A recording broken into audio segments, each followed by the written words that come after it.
I'm being joined by the Minister of Education, Dr. Tunji Alausa, who is live for us here in our studio. It's a pleasure having you join us tonight, Honorable Minister. Thank you, Sheung. Yeah. It's a pleasure to be there, to be here always. Thank you so much. Give us an understanding. We heard so much. A lot of us who watched that event yesterday, which was on a live broadcast. The bigger question is this. What advantage is that connection, that platform? What will it do for Nigerians? How many jobs will it create here? What effect will it have on the standard of education? What should Nigerians be expecting from this? Why is this, or how is this different from whatever we're seeing in the education sector in Nigeria in the past years? Hello everyone, welcome to my channel Telecast TV. I'm Miracle Angala. You're watching a conversation with the Minister of Education, Dr. Tunji Alausa.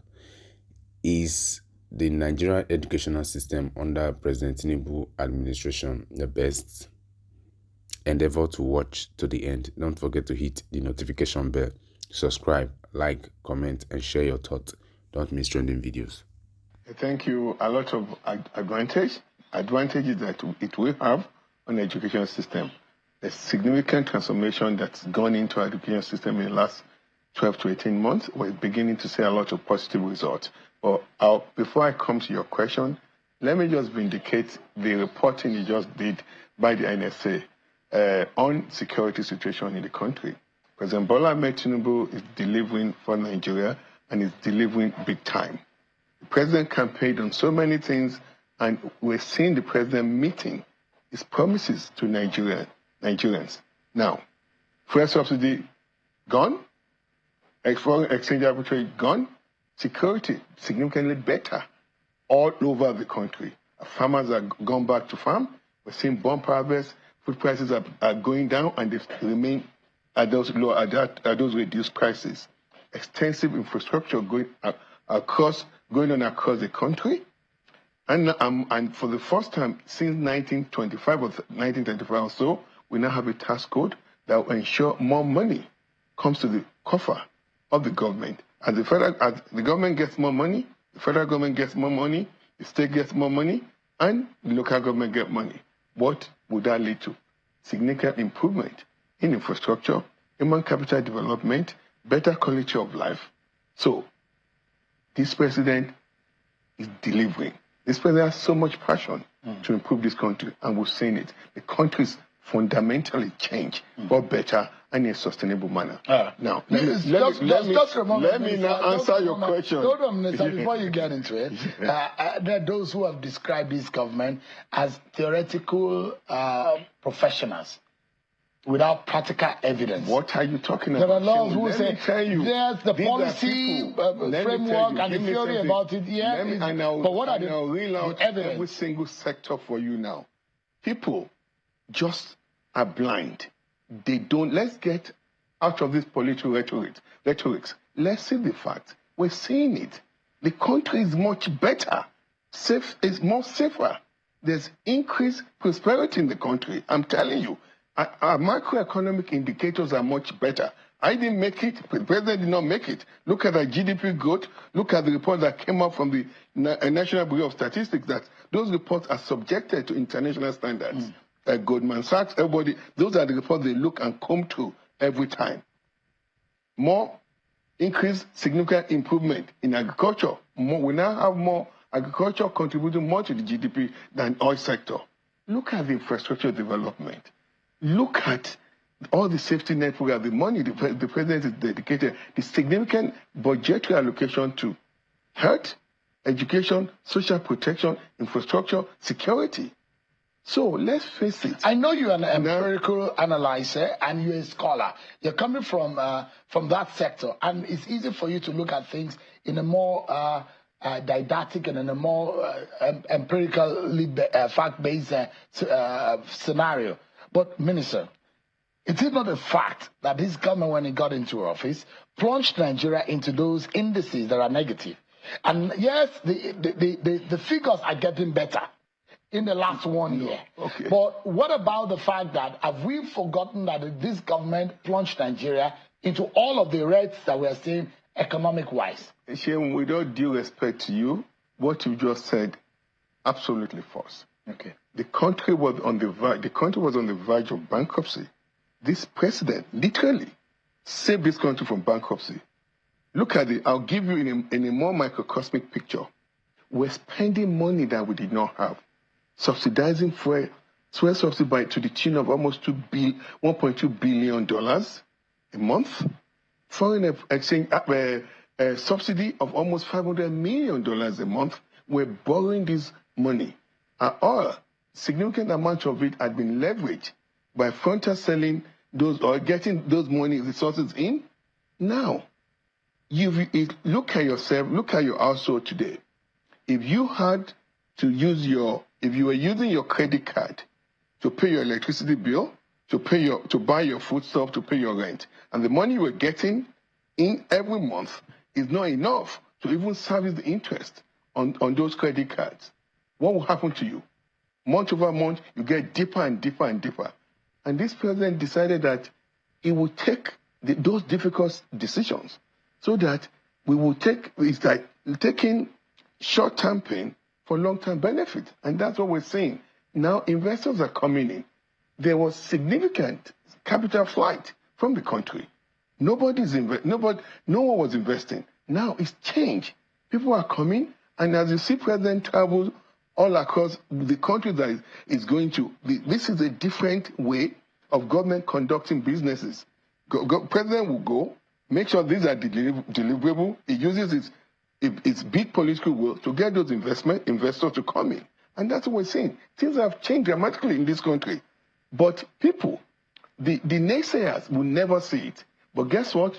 The country is getting better day by day.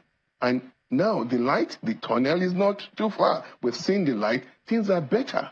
And those are not data that were created by the president.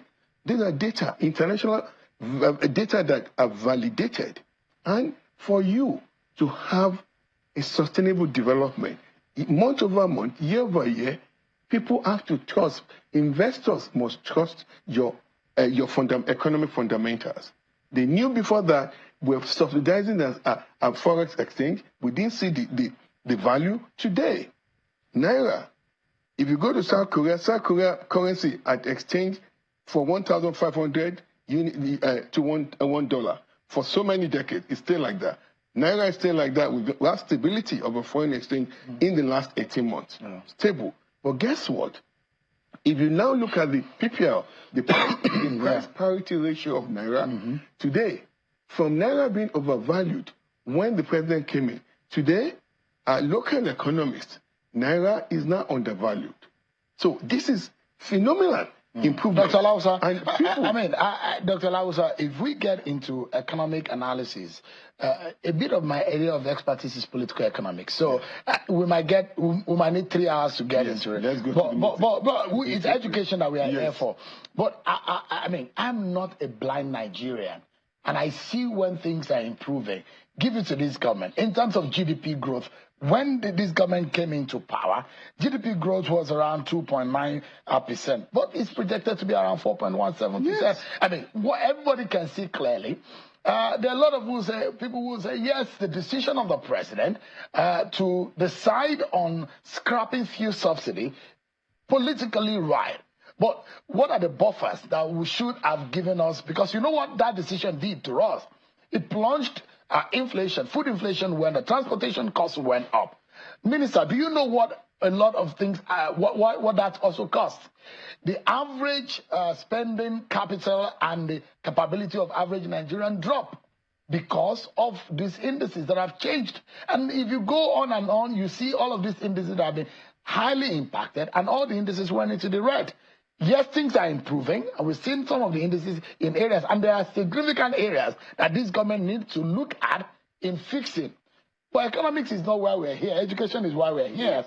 Yes, there are areas that this government is getting it right, but there are also areas that Nigerians are not feeling it. And that's why some people have criticized this government to say it's a theoretical government, we need to see practice. Let's go into this is a practical-based government. Macroeconomic indicators are significantly better.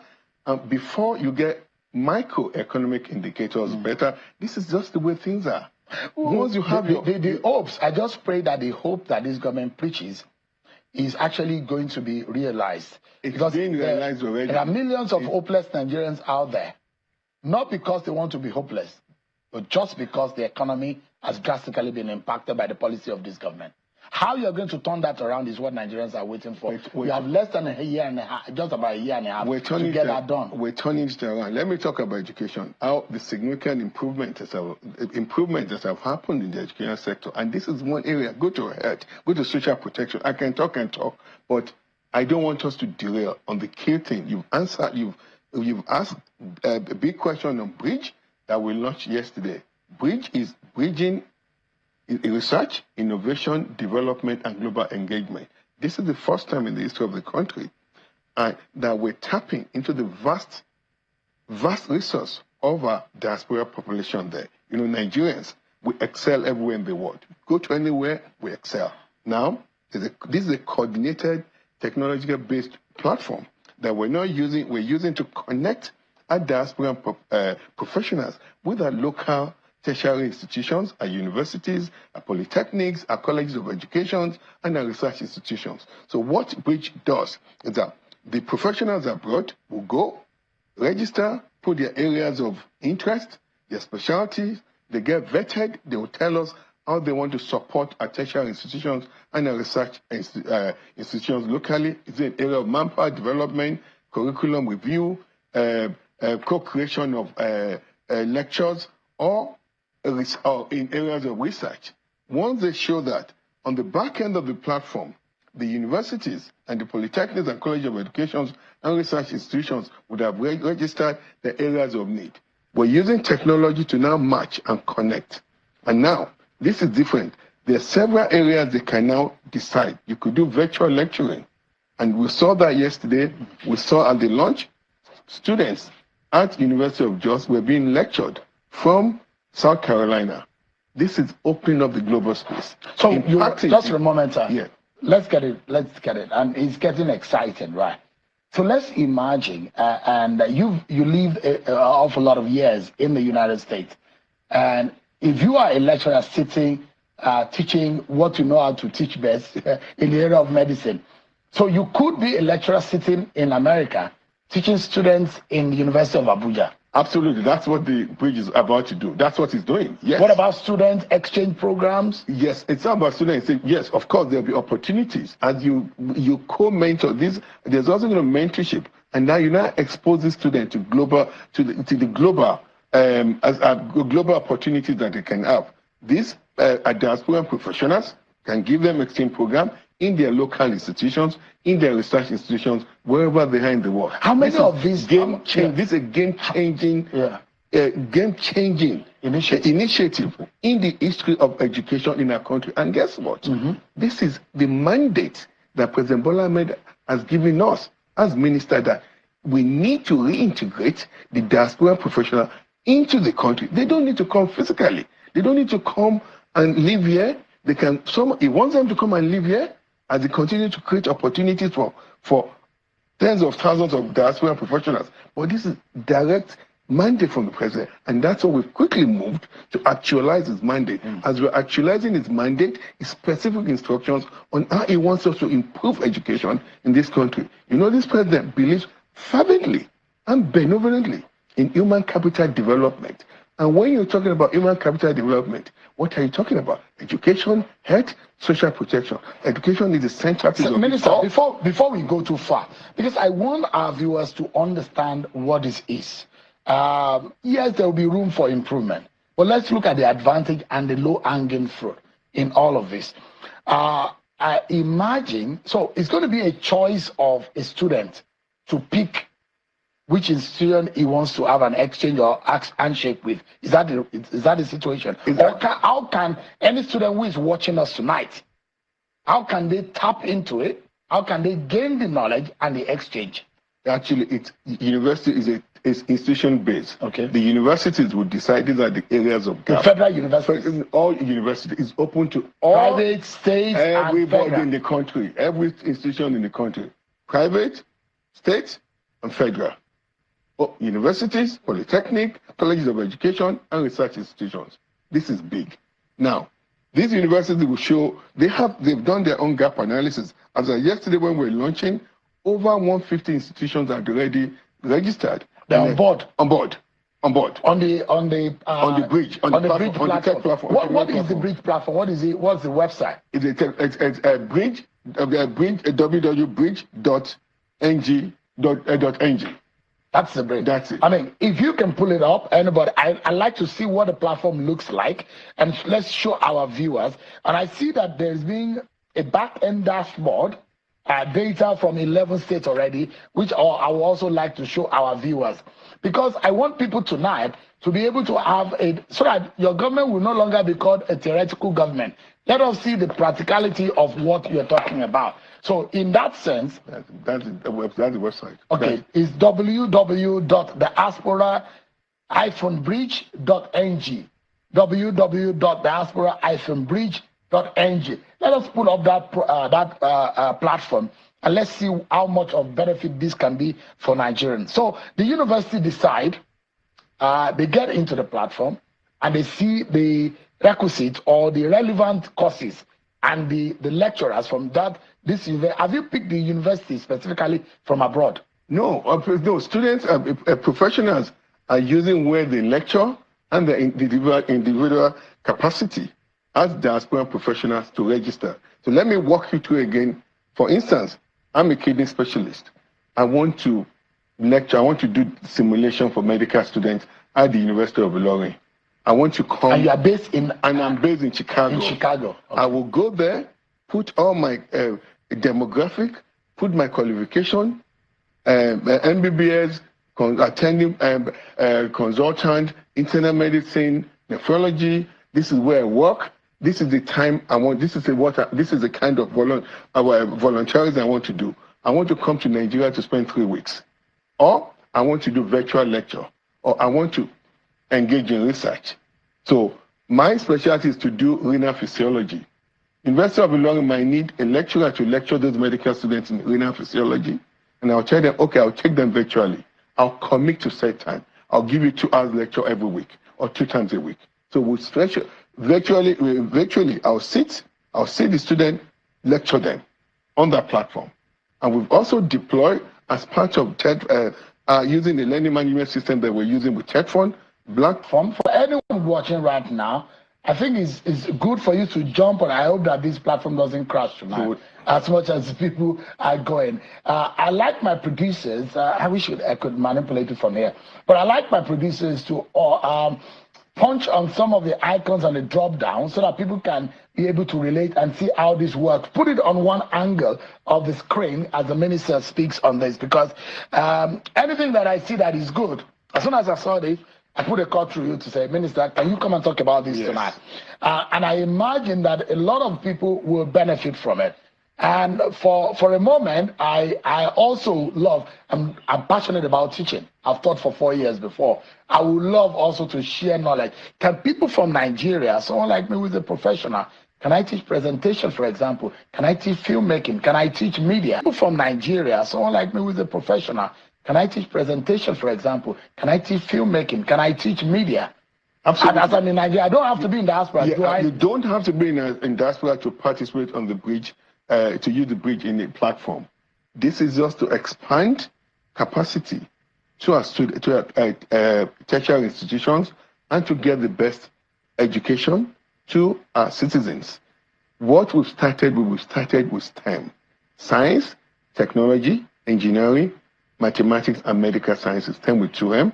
As we move along, we'll expand it to other specialties, other social sciences, law, and those areas. But we're focusing on what we need today to leapfrog the country, to grow this economy the way this President Bola Tinubu wants to grow the economy. We're targeting a $1 trillion GDP in the next few years.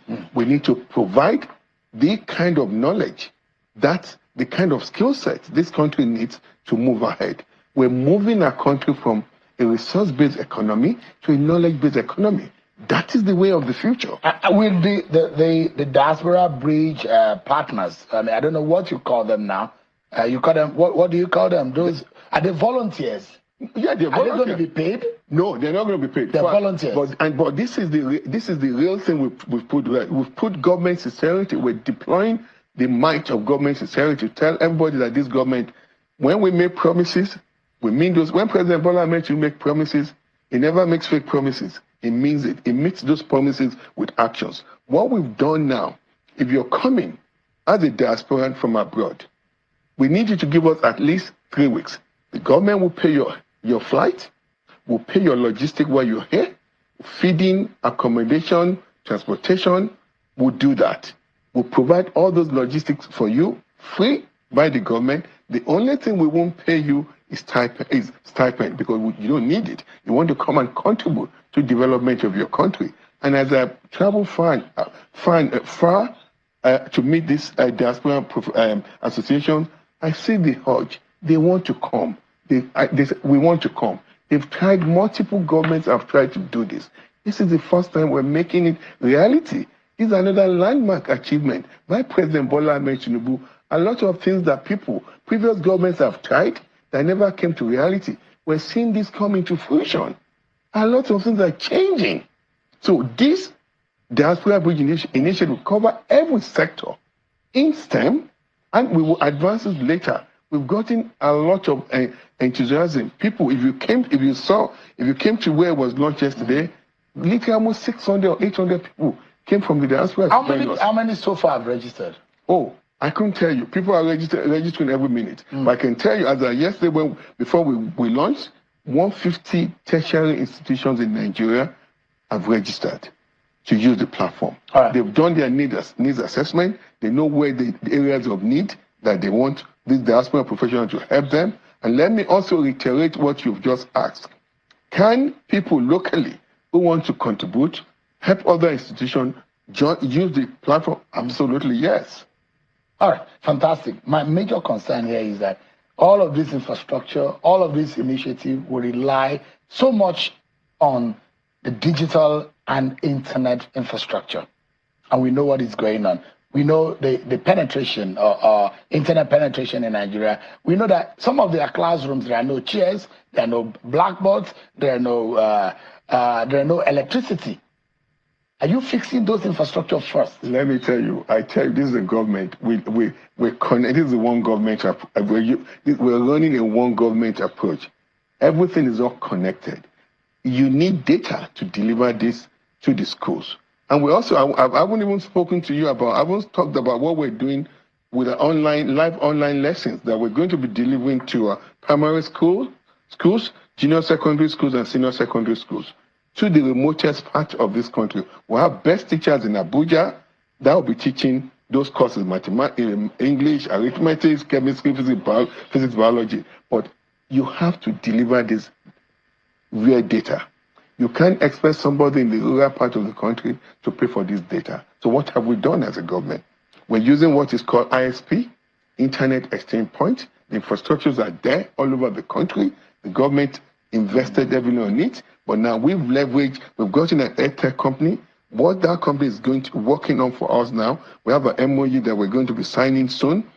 That company will now use the ISP, Internet Exchange Point, create a Federal Ministry of Education EduTech platform where everybody will go to, will log to, and it will be free data to them. But what about that is if they have electricity? But we're using, but guess what? We're solarizing our tertiary institutions. By the end of How many this year, have you done to? We've done 28, and they are upgrade. Out of the 67? Yes, we've done 28. And by the end of this year, we'll be doing almost literally 70% of our tertiary institution will be on upgrade. Just give me a moment. Let's take a break, Minister. Okay. Just a few more questions on the Bridge platform. I'm excited about the possibilities. For those of us who have enjoyed some kind of foreign education, and you will imagine that it's going to be good for Nigerians to also see the flexibility, the fluidity, the ease of education, other than the rigor of sitting on no chair, no table, classrooms in Nigeria, and no electricity, and you're sweating. Education with rigor and pain. That's part of what a lot of abilities. For those of us who have enjoyed some kind of foreign education, and you will imagine that it's going to be good for Nigerians to also see the flexibility, the fluidity, the ease of education, other than the rigor of sitting on no chair, no table, classrooms in Nigeria, and no electricity, and you're sweaty. Education with rigor and pain. That's part of what a lot of Nigerians face. But if you say this is working, and you say Nigerians can benefit, the child of the rich or the poor of the poorest can benefit from public schools. And this government says they're also giving loan facility to students in the NEL fund. Good things are here, actually. But how does it work? We need to make it better. We're going to break, everyone. And when we return, more conversation with the Minister of Education, Dr. Tunji Alausa. Thanks so much, Honorable Minister, for tonight. Thank you. Of course, we can see the Diaspora Bridge platform. You can get on it and navigate wherever you may be watching tonight to see what this is all about. And of course, you can get into the stream of education that is beyond borders. And in all of this, the question would be, you're having this interconnectivity, but some lecturers in Nigeria are complaining of non-payment of salaries. I just got a message from Unizik, the lecturer saying, why are you bringing people, or why are you introducing people to Nigeria where you are not paying the salaries of the lecturers here? We're paying salaries. We're paying salaries regularly. What's just happened is that after the universities, after the tertiary institutions clamored to go off IPs, which was very restrictive to them, President graciously agreed to that. They go off IPs. They are now on GIFMIs, so that they have better control of their funds. Once they went from IPs to GIFMIs, the way government pays its salary, they start from the 25th of the month. They pay people on IPs as first-line priority. And that's why what happened in the last 6 months is I'm not happy about it. They've been paid around the 8th, the 9th of the following month. I've met with the coordinating minister for economy, which in his promise as recent as 2 Fridays ago, he's promised me that he would prioritize the way our tertiary institutions lecturers are paid. So they'll be paid early. I'll use this medium to apologize to them that please, for them to, and plead with them to be patient with us as a government. We're working to ensure that you get paid much earlier into the month, or probably before the last day of the previous month. We're working on that. I've met with the Minister for Finance, and he's giving me assurance that will be taken care of. Can you also? But they're paid, but we're paying them. It's just delayed. We're paying. Can you promise Nigeria, because a lot of us suffered ASU strike, that not again in this country, create a system where lecturers will not go on strike? It's unheard of. This is what this president has mandated us to do. The president has directed that not again, and I'll borrow your word, not again ever in this country will ASU or a tertiary institution like trade unions go, teachers, lecturers go on strike. And because it's not promised, it's just not promising. There has to be a lot of relationship building with this trade, with ASU, NASU, SANU, COISU, everybody. And beyond that, the government demonstrating goodwill, government meeting its obligation to these unions. And that's what has been lacking in the past government.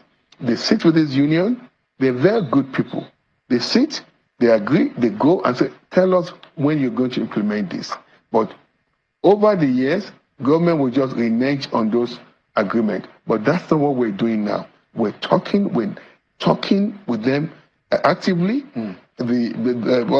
All the president of the union, most of them, they're on first die to me. They have my number, I have their number. We're coinciding, we're talking.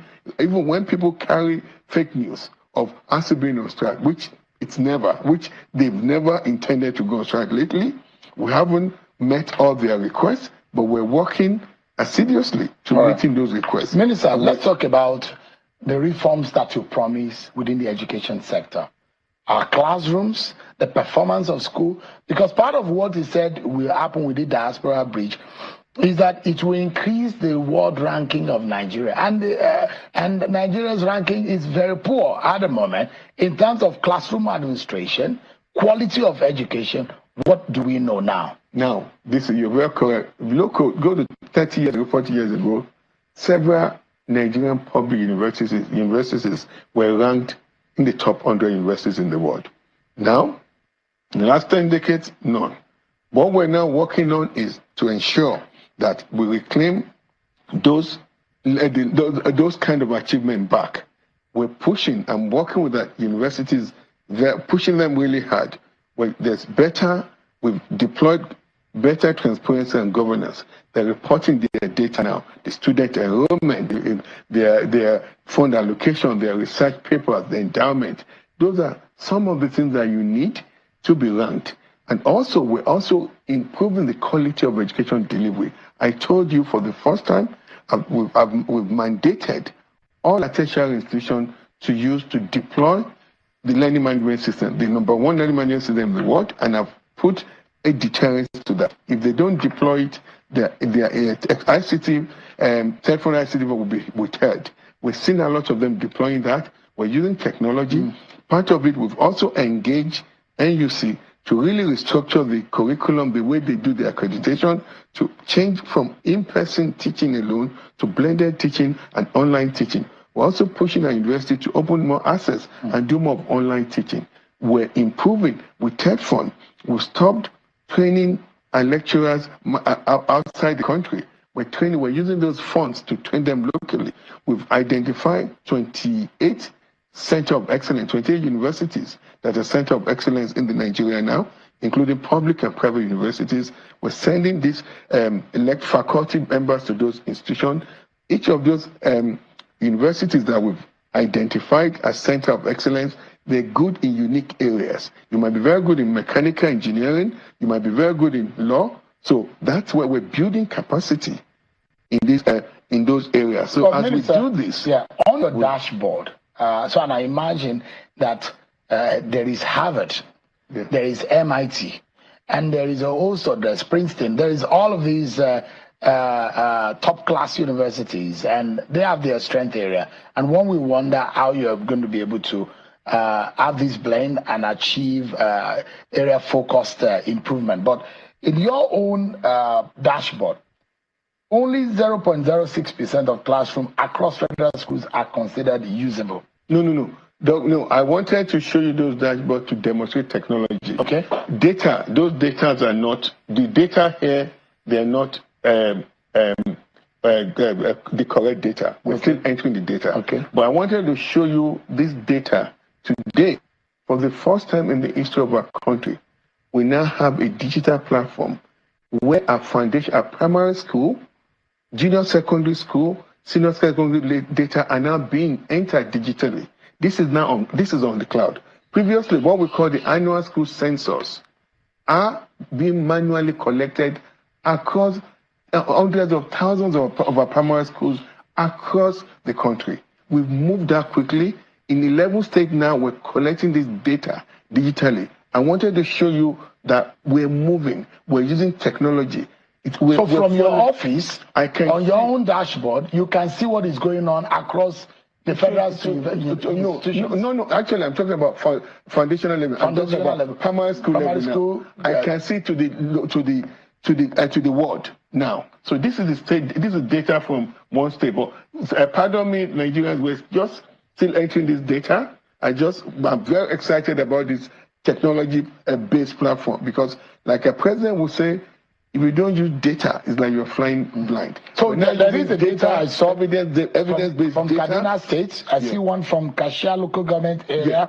I see one from Awon. If you can scroll down, this is from Kaduna State. And I can sit in my office, look at the data, the number of pre-primary school students registered from a pre-primary, Kurani school, and Shangara school, GSS, SSS, vocational, number of students registered there. Go to the local government. If you go to the so you have a local government dashboard too. Yes. Up to the local government. Up to the world level. Yes. Next, could you scroll up and see and let's see those. This is from a state. This is a state data database. But these data are not clean data yet. We just rolled out this dashboard. We continue to enter the data in the next 2-3 weeks. All those data, all the data. But it can only be seen from your own dashboard for monitoring purposes. No. All the commissioners, all the suburb chairmen, the governors can see it. At the LGA level, they can see it. They can see, they have different level of access. Look at data, this is cashier local government. Go to them, we can see to what level. Go to the next slide. This is what we call evidence-based planning. We can plan based on evidence. We know we can plan, we can intervene, and then see what our intervention, the result of our interventions, and monitor our outcomes in an evidence-based manner. So look at, we have data on teachers at the state level, at the local government level, even at the ward level. I can dial to the primary school that you went to at your ward level. To troubleshoot. And see the performance. It can give you a graphical performance at the end of the term, at the end of the year. Absolutely. To see how the school is doing. And you can troubleshoot to say, why is this school performing at this level? Why is this state not up to par? Amazing. And one more important thing that we're trying to now see, we'll see the number of which this data, we've made them so granular. We're entering the students' data there. So we can monitor the number of students that got into primary school, see how they progressed through their education journey, the ones that went to junior secondary school, senior secondary school, or vocational college. As they're dropping out, we're going to now say, why are they dropping out? Be able to intervene more quicker so that we can stop this high burden of out of school. 18 million, I'm going to get it. That's what UNICEF is saying, the figure UNICEF is giving. 18 million out of school children. Do you have your eyes on, what about the Almajiri schools? Are you reactivating? Yes. How many of these children have you been able to take out of the streets in the last year? And I'll tell you, this is impressive. Now, it depends on the data. We're looking at 15 million data. The 15 million out of school children, both out of school and Almajiri. That is what the federal government data is saying. That's what the data, we're using UNESCO data. Okay. But that's the problem. When you allow other people to tell your story, that's what we've done now is we're taking charge. We are now building our own database that's going to be validated, that's correct. But as I sit here now, we've gone to do mapping of out of school children in 7 states. And I can tell you that I don't even think we have 15 million out of school children. The number is much lower than that. I just met with the Almajiri and out of school, the executive secretary of the National Commission of Almajiri and out of school children yesterday. They went to some state, Edo, Abia. They even find it difficult to find out of school children. So far, in 7 states, we've only been able to map out 700,000. So this burden of out of school children, we've moved several out of school. We're seeing those data and data, positive data, significant improvement. But that's why we're deploying technology platform. All right. In a few months from now, I will tell you confidently, Shane, we've moved 1 million people, 1 million children from the street to school. Right. And I'll tell you where those students are, with geotagging them to their household using biometric, so we know where those kids are. Minister, give me a moment, please. Minister of Education, Dr. Tunji Alausa. Quickly, Minister, clarify for us these age controversies. Okay, thank you. And I will try and cover as much as I could, because you reeled out several things that you wanted us to talk about. But before I clarify the school age admission to GSS, let me tell you, I just got confirmation that Bayero University lecturers were paid yesterday. Okay. So my meeting with the Minister for Finance is already yielding results. He promised me just like 2 Fridays ago that he would prioritize lecturers' payment. Bayero, you can fact check me. Lecturers in Bayero University, Kano, got paid yesterday. So got paid. His promise was that he wants everybody to be paid before the end of the month. Okay. So we're paying now. Tomorrow is the last day of the month. But they got paid. So, and I'm sure several of our tertiary institutions would have been paid. And now to clarify, the admission age to JSS is 10 years. It's not 12 years. It was fake news, it was malicious news that was sent out, and the Ministry of Education quickly sent a clarifying press statement to that. So to get admitted from primary 6 to GSS 1, it's 10 years. What about 10 years into secondary school? What about university? University remains 16 years. 16 years. We'll clarify that. There's a guideline. We have the Federal Ministry of Education guideline on that. So That's all. That's settled. Yeah. Are you trying to balance the entrance period in all institutions, because every institution just have a staggered? And that's what caused that is just now, because in fact some institutions still have two sets of students in one academic session, and it was because of the previous problem we had with strike in our universities.